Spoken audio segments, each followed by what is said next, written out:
Ancelotti en colère contre Bellingham, il ne m'a pas répondu, mais Vinicius l'a fait.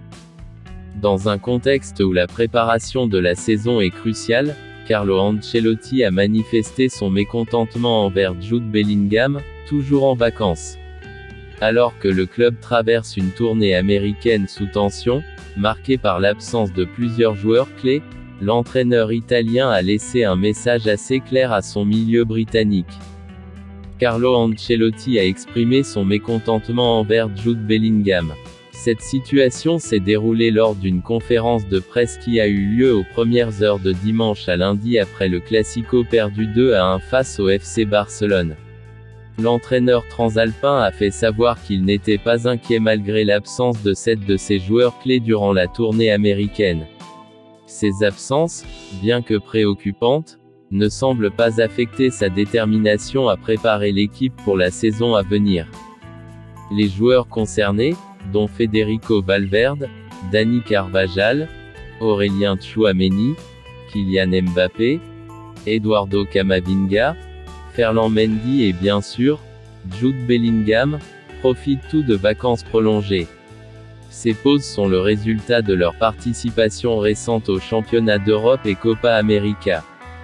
Lors de cette conférence, Ancelotti a révélé qu'il avait tenté de joindre Bellingham, mais que celui-ci ne lui avait pas répondu. Avec une pointe d'ironie, l'entraîneur a déclaré « Nous sommes en contact, mais hier je me suis fâché contre Bellingham, parce qu'il ne m'a pas répondu ». Pour résoudre ce problème, Ancelotti a demandé à Vinicius Junior de contacter Bellingham. « Il m'a passé le téléphone et j'ai pu lui parler. Soyez donc prudent, a-t-il ajouté tout en insistant sur l'importance de la communication au sein de l'équipe. Sans Bellingham et d'autres stars, le Real Madrid a affronté le FC Barcelone dans un classico disputé sur le sol américain. Ce match, qui a eu lieu dans le New Jersey, a été marqué par une ambiance électrique. Les deux équipes, bien que privées de certains de leurs meilleurs éléments, ont quand même offert un beau spectacle. Le FC Barcelone a ouvert le score grâce à Pau Victor à la 42e minute. Ce but est survenu après une longue interruption due à la météo. En seconde période, le Barça a doublé la mise à la 54e minute grâce au même joueur qui s'est offert le doublé, mettant le Real Madrid dans une position délicate. Malgré ce début difficile, le Real Madrid n'a pas baissé les bras.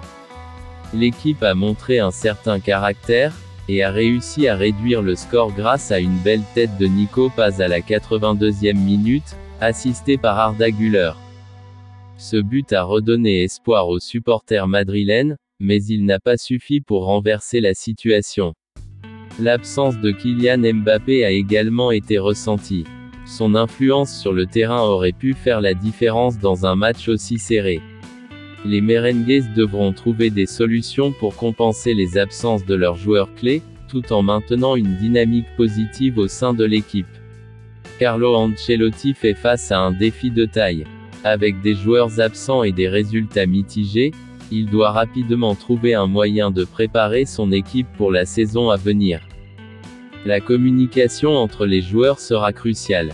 Ancelotti sait que chaque joueur doit se sentir impliqué et motivé, même en l'absence de certains de leurs coéquipiers.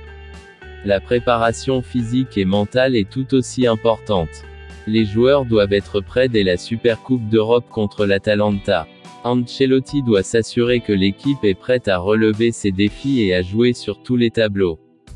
Malgré les difficultés actuelles, le Real Madrid a le potentiel de rebondir.